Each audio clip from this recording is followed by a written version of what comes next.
Eu não sei se você entende profundamente o que significa salvação, mas a grande realidade é que essa frase provavelmente é a segunda frase mais falada no meio evangélico aqui no Brasil.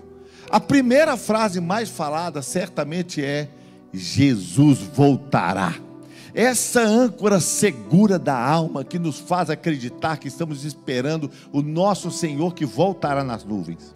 Mas a nossa segunda frase, provavelmente mais falada: só Jesus salva. Quando a gente pensa em salvação, segundo o pastor Eibe, no original, a palavra salvação, a melhor tradução para ela seria uma palavra criada no português, porque ela não existe. Seria completude. Muito mais do que a salvação, é uma obra tão completa e perfeita que te alcança em todas as dimensões, em todos os ambientes, com a profundidade mais significativa. Isso é muito forte. Eu comecei a preparar uma mensagem que o tema é coisas que acompanham a salvação. Porque eu não sei se você já leu, mas em Hebreus está escrito assim: coisas essas que acompanham a salvação. Quando nós somos salvos por Jesus, essa obra para a eternidade, em termos redentivos, ela é completa. Mas para a vida cristã, a salvação, ela carece de algumas outras coisas.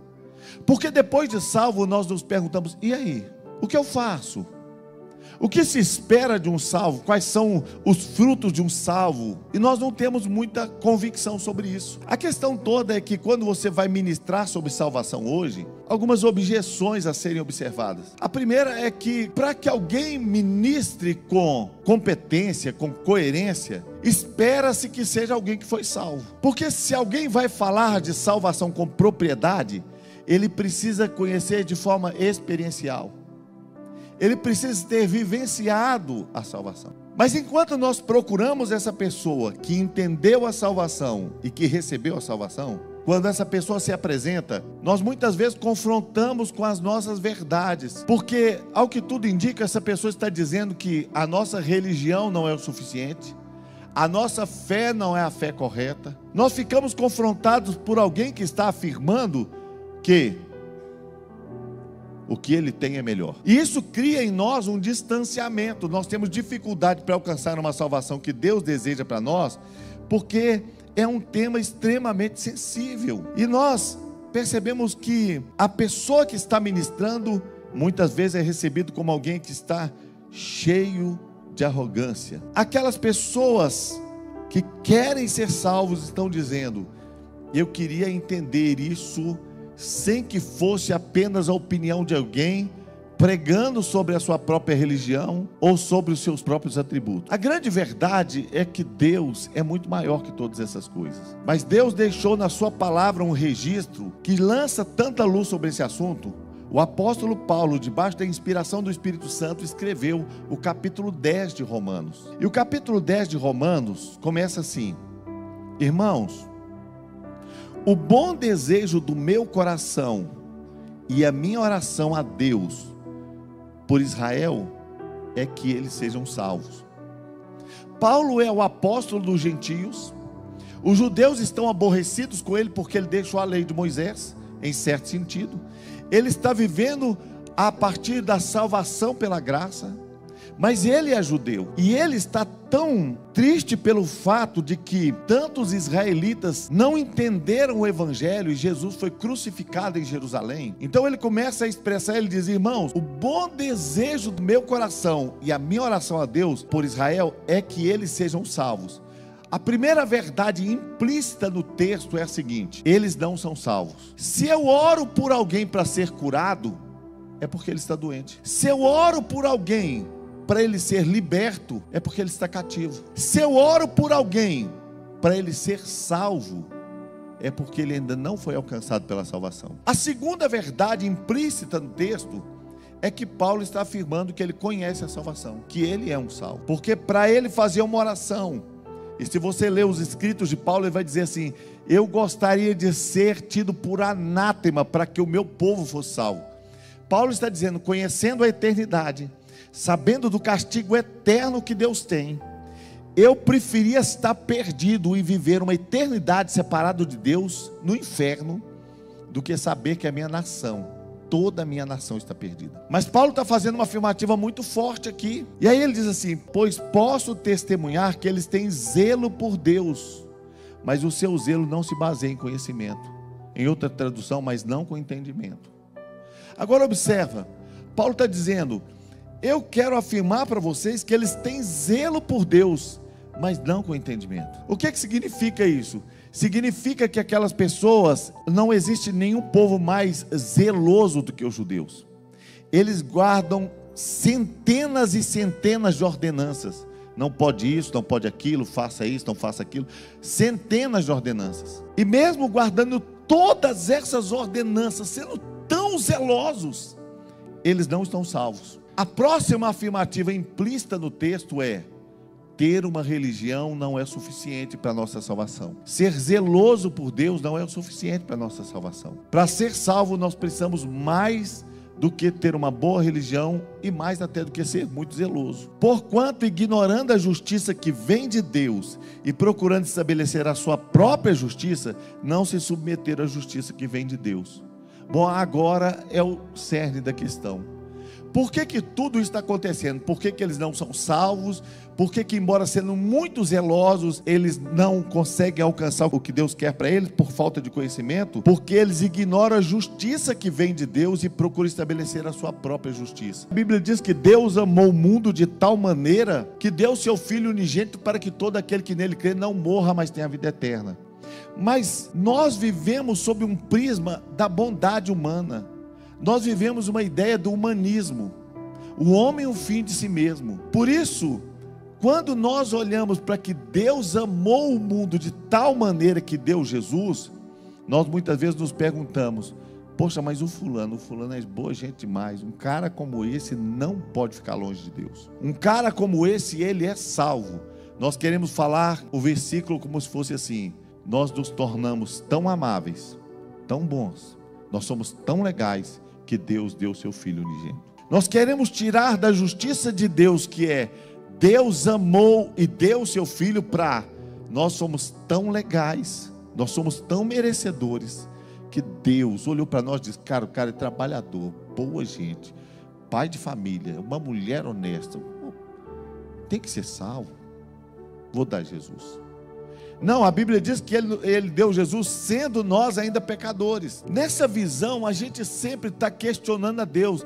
Então uma pessoa que nasceu e nunca conheceu, nunca ouviu falar de Jesus, ele se perecer, ele vai ficar longe de Deus, vai para o inferno. Nós queremos tirar a responsabilidade da igreja e devolver para Deus, que é pregar o Evangelho. Nós queremos que as pessoas sejam salvas à distância pela sua própria bondade, enquanto Deus está dizendo: pregue o Evangelho para que elas conheçam a graça e sejam salvos pelo amor de Deus. É da natureza o homem respaldar o seu relacionamento com Deus na sua própria justiça. Não conhecendo a justiça de Deus, procura estabelecer a sua própria justiça. E como é que o homem faz isso? O homem pecou lá no Éden e a primeira coisa que ele tem é percepção: estou nu. E ao perceber que está nu, o que é que ele faz? Aventais de folhas de figueira. Ele se apresenta para Deus e Deus diz para ele: onde você está? Ele não diz onde está, ele diz como está. Eu me escondi porque temi, porque estava nu. E quando ele se apresenta, ele está vestido com folhas de figueira. Agora, quando Jesus anda na terra, Jesus amaldiçoou uma árvore. Qual árvore que ele amaldiçoou? A figueira. Por quê? Porque tinha folha, mas não tinha fruto. Na justiça humana tem vestimento de aparência, religião, boas obras, boa atitude, bom daquilo, bom... mas não tem fruto. Porque quando Deus olha para a humanidade, Ele não vê o William e o João. E diz: o William é boa gente, o João não gosto tanto. Não. Quando Deus olha para a humanidade, Ele vê Adão ou Jesus. Ele vê o homem caído ou Ele vê o último Adão, que é Jesus Cristo, nosso Senhor. Por isso, o que cumpre a justiça de Deus não é a nossa bondade, mas é o Cordeiro de Deus que tira o pecado do mundo. Por isso que quando Abraão está subindo com Isaac, Isaac é o filho único de Abraão, Deus pede a Abraão para fazer um sacrifício, ele é uma figura do Cristo, ele está subindo para o monte e de repente Isaac pergunta: pai, está aqui a faca, está aqui a lenha, está aqui o fogo, mas onde está o cordeiro para o sacrifício? O pai dele dá uma resposta fantástica: Deus proverá para si o cordeiro. A necessidade não é de Abraão, a necessidade não é de Isaac, Deus proverá para si. O que cumpre a justiça do céu só pode receber provisão do céu.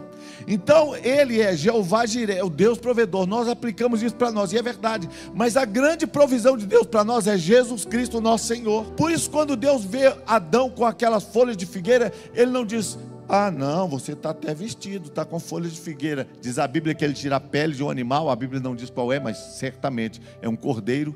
Ele tira a pele de um animal, faz túnicas para Adão e Eva e ele os veste. Quando nós pensamos nisso e vemos as pessoas nesse lugar, nós nos lembramos que Deus, ele fez o caminho de vir na terra. Ele pisa no Éden, ouviu Adão os passos de Deus que passeava pelo jardim. Os passos de Deus anunciavam a Adão: eu vou pisar na terra, eu vou atrás de você, eu vou redimir, eu vou te salvar, eu vou mudar a sua história. Jesus morre na cruz do Calvário, porque ele vai cumprir a justiça de Deus. Porque quando Jesus morre, todos nós pecamos e estamos distantes da graça de Deus, porque todos pecaram e destituídos estão da glória de Deus. Agora, o salário do pecado é a morte. Jesus veio para morrer a nossa morte. Por que Jesus precisou morrer na cruz? Quando você olha para a Bíblia, você encontra Moisés, que é o grande legislador da Bíblia. Ele é o grande líder de Israel. Lembre-se que até Moisés não tem uma nação. Até Moisés, a maior liderança é a liderança de José, para 70 pessoas. José lidera a sua família, que no Egito são 70 pessoas. Quando Moisés sai, ele sai com mais de 1 milhão de pessoas. Ele é o grande líder. A Bíblia diz que todos foram batizados no mar, na nuvem e em Moisés. Moisés é uma das pessoas mais relevantes da Bíblia. Agora, tem uma oração que Moisés fez que Deus não respondeu. O povo murmurou, então vieram as serpentes abrasadoras, estavam no meio do povo, picavam o povo, não tinha Instituto Butantan, morria. E aí então, eles falaram: Moisés, pede ao Senhor para tirar essas serpentes de nós. Moisés orou e Deus não tirou. Deus falou: pega uma serpente de bronze, coloca numa estaca. Todo que for picado pela serpente, olhe para a serpente de bronze e você vai ser curado. Por que Deus não respondeu essa oração de Moisés? Porque havia uma diferença entre a serpente que estava lá no deserto e a que estava na haste. É que a serpente que estava na haste não tinha veneno. O que significa isso? Todos pecaram. Imagine que eu quisesse morrer aqui e amasse tanto o pastor Walide, vou morrer no lugar do pastor Walide. Eu não posso. Porque quando eu morro porque eu sou pecador. Porque eu também fui inoculado lá no Éden pelo veneno do pecado. Porque o meu coração tem uma natureza que produz cactos, abrolhos e espinhos. Aí então veio Jesus, o homem sem pecado. E ele, figuradamente, daquela serpente que era serpente sem veneno, ele é o homem sem pecado. Jesus diz: quando eu for levantado, todos atrairei a mim. Como Moisés levantou a serpente do deserto, importa que o Filho do Homem seja levantado. E quando eu for levantado, todos atrairei a mim. Imagina o povo lá no deserto e a serpente picando todo mundo. Se alguém queria sair de perto daquela haste, de perto daquela serpente de bronze, o único lugar de segurança era perto. Todos foram atraídos para a serpente de bronze. Agora imagine, Jesus então é levantado lá na cruz do Calvário, é pregado, está sendo morto. Mas ao seu lado tem à direita um ladrão e à esquerda outro ladrão. E nós chamamos um deles comumente de bom ladrão, mas a Bíblia chama de malfeitores, senhores de malfeito. E quando nós olhamos para eles, dizemos: puxa, por que esses ladrões estão ali? Estão poluindo um ambiente que deveria ser só do Cristo. Deveria ser um ambiente pertinente só a Jesus. Eu digo: Jesus morreu na cruz. Alguém diz: era muito comum. Inclusive os ladrões morreram lá também. Sofre, né? Parece que dilui a grandeza do ato de Cristo. Mas eles não estão ali por um acaso. Eles representam toda a humanidade. Então de um lado está um ladrão dizendo: Senhor, se o Senhor é o Filho de Deus, desce da cruz, salva a ti mesmo e a nós também. O discurso daquele ladrão era o discurso de uma ala da humanidade. Se Deus é Deus, por que Ele não mata o diabo e acaba com isso? Se Deus é Deus, por que tem criança sofrendo? Se Deus é Deus, por que o câncer ainda está aí? Se Deus é Deus, por que as pessoas choram? Se Deus é Deus, por que tem fome na terra? Desce da cruz e me tira dessa que eu entrei, Senhor. Me põe de novo naquela vida que eu vivia. Desce da cruz e resolve o meu problema e me põe de volta naquela vida suja que eu vivi. Jesus não veio aqui para validar esse tipo de vida nossa. Jesus não veio aqui para expressar poder. Poder é inerente a Deus. Ele veio aqui para expressar o seu amor. Por isso ele não podia descer da cruz. Agora, do outro lado da cruz, está um ladrão que dizia um discurso completamente diferente. Mas, não obstante o fato, ainda é uma proposta indecorosa. Nem mesmo nesta hora temes a Deus, estando sob igual condenação, nós porque merecemos, ou nós com justiça. A morte é justa para nós, o castigo é justo para nós, o erro é justo para nós. Até aqui ele está falando tudo certo. Mas ele diz, mas esse justo nada fez. Senhor, voltando para Jesus, lembra-te de mim quando entrares no teu reino. Lembrar de quê? Lembrar de quê? De que nível de justiça você quer que se lembre? De qual feito você quer que se lembre? Os seus feitos te trouxeram à cruz. Você foi ladrão, malfeitor, nem sua mãe veio aqui para te ver. Você está na cruz declarando que é com justiça. Não tem nada no seu passado suficientemente bom para ser lembrado por Jesus. Mas tem uma coisa que aquele moço viu, foi provavelmente a maior conversão de todos os tempos. Ele viu o Deus transfigurado em um homem desfigurado. Ele viu o Deus onipotente num homem impotente. Era fácil converter um Jesus que ressuscita os mortos, limpa os leprosos, dá vista aos cegos. Ele se converteu a um Deus semi-morto. Ele viu um rei coroado de espinhos. Ele chamou Jesus de Senhor, lá na cruz. A morte na cruz era por asfixia. E para Jesus responder, ele precisava fazer força daqueles pontos dos cravos e levantar o corpo. Era o peso do corpo que matava. A menor dor que Jesus sentiu na cruz foi cãibra. Agora ele se esforça naqueles pontos nevrálgicos, onde estão aquelas terminações nervosas, talvez tomando aqueles tipos de choque. E ele puxa os braços e diz, hoje mesmo estarás comigo no paraíso. O que aquele homem tinha para ser lembrado era uma confissão. Porque quando você não entende a justiça de Deus, você procura estabelecer a sua própria justiça. E na nossa própria justiça nós merecemos ser salvos. Nós somos bons o suficiente para Deus dar um jeitinho. Tanto é que o jovem rico, a Bíblia diz que ele chega perto de Jesus e fala com ele, bom mestre, o que devo fazer para ser salvo? Jesus fala com ele, por que me chamas bom? Só há um bom que é Deus no céu. Certamente Jesus estava falando isso, não porque ele não é bom, porque ele é Deus, como Deus ele é bom, mas ele diz que na natureza humana não tem ninguém bom. E sabe por que Jesus falou isso? Porque aquele moço, provavelmente, consigo mesmo, ele se achava bom para ser salvo. Quando Jesus perguntou os mandamentos, ele diz, guardo todos, estou em dia com tudo. Sabia os mandamentos, tinha uma boa religião, só que Deus não cabe em nenhuma religião. Deus não é evangélico, Deus não é batista, Deus não é budista, Deus não é católico, Deus não é espírita. Deus não cabe em nenhuma religião. Deus está acima das religiões. Deus está acima das religiões. Deus é muito maior que isso. Portanto, ignorando a justiça que vem de Deus e procurando estabelecer a sua própria justiça, não se submeter à justiça de Deus, porque o fim da lei é Cristo para a justificação de todo que crê. O fim de regras religiosas, de normas, que às vezes parece que salvo, é Jesus. Jesus cumpriu a lei para que eu e você pudéssemos ser salvos pela graça e pela vida dele. Moisés descreve dessa forma a justiça que vem da lei. O homem que fizer essas coisas viverá por ela. Pratica, regra, norma, pratica, mas a gente não consegue. Quem nunca cobiçou? Quem nunca pecou? Quem nunca errou?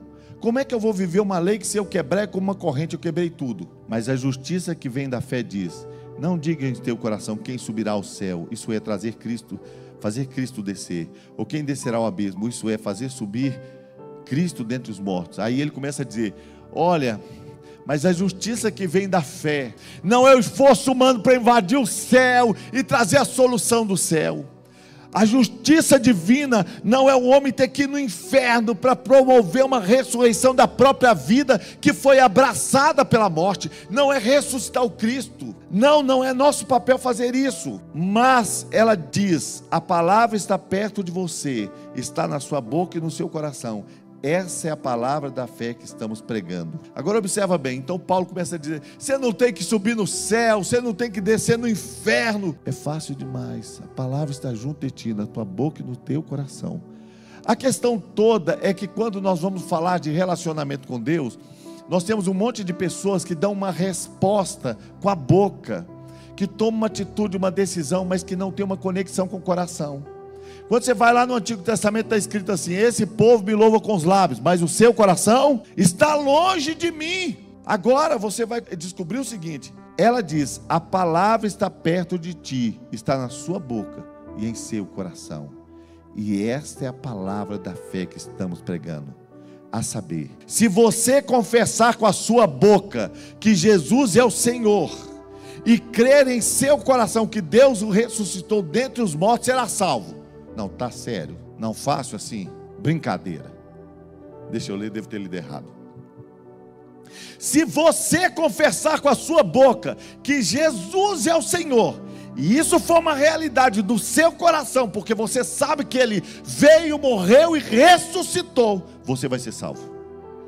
Mas se você confessar que Ele é Deus, não será salvo. Os demônios creem e se estremecem. Confessar que Ele é Salvador não é o suficiente. Confessar que Ele é poderoso não é o suficiente. Confessar que tem experiência com Deus não é o suficiente. Confessar que Deus já te curou não é o suficiente. Confessar que Deus um dia respondeu uma oração sua e te deu um dinheiro que você estava precisando não é o suficiente. Ele faz nascer o sol sobre o justo e o injusto, cair a chuva sobre o bom e o mal. Ele é Deus de quem sabe, de quem não sabe que Ele é Deus. Mas se você confessar que Jesus Cristo é o Senhor, Ele baliza as suas decisões, Ele dirige o seu coração, Ele governa o seu estilo de vida. Ele é o Senhor, Ele é o Senhor, e se você confessar isso, será salvo.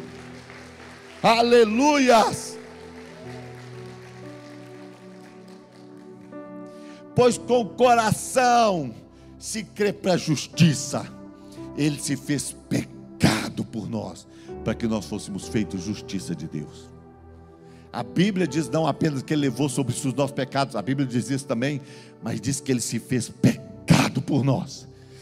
Ele foi agora a serpente que levou o pecado de todas as outras, para que nós fôssemos feitos justiça de Deus.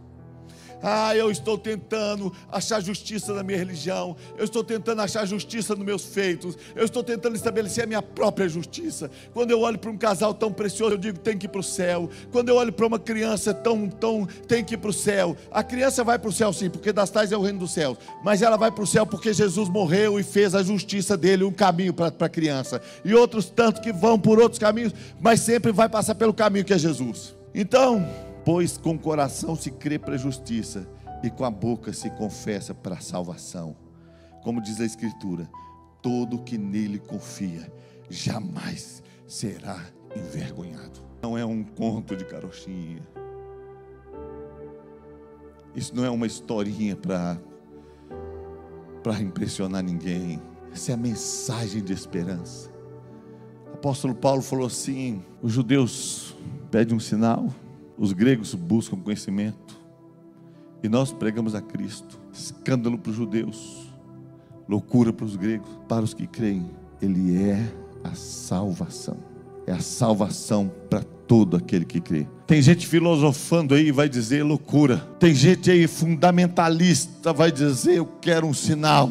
Mas tem os ousados para crer na loucura da salvação e dizer: eu quero ser salvo, não quero sinal, eu não quero tanto conhecimento, eu quero ser salvo, eu quero experimentar uma vida de redenção com o Senhor, eu quero o milagre redentivo de Jesus Cristo nosso Senhor, eu quero experimentar a salvação. Então, queridos, eu quero dizer que hoje é seu dia. Quer dizer, eu creio no meu coração, eu acredito que Ele ressuscitou, eu acredito nesse Jesus.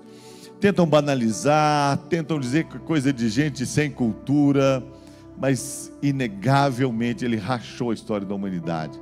E dizer, e eu confesso que de hoje em diante Ele é meu Senhor. Pastor, eu já aceitei Jesus desde que eu nasci, me perdoe. Eu já sou filho de Deus desde que eu nasci, me perdoe, te contar, te dessa notícia trágica. Não é verdade. O homem não nasce filho de Deus, o homem nasce criatura. Deus tinha um filho unigênito, e Ele deu o seu filho unigênito para que todo aquele que nele crê não morra, mas tenha a vida eterna.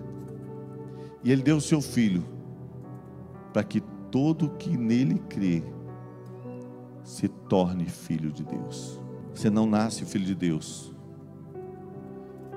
mas a Bíblia diz que todos que creram, deu-lhes o poder de se tornarem filhos de Deus. Você já pensou o que é isso? Já pensou se você tivesse um nome só? Geraldo. Mas você não tem sobrenome? Não. Não tive pai, não tive mãe.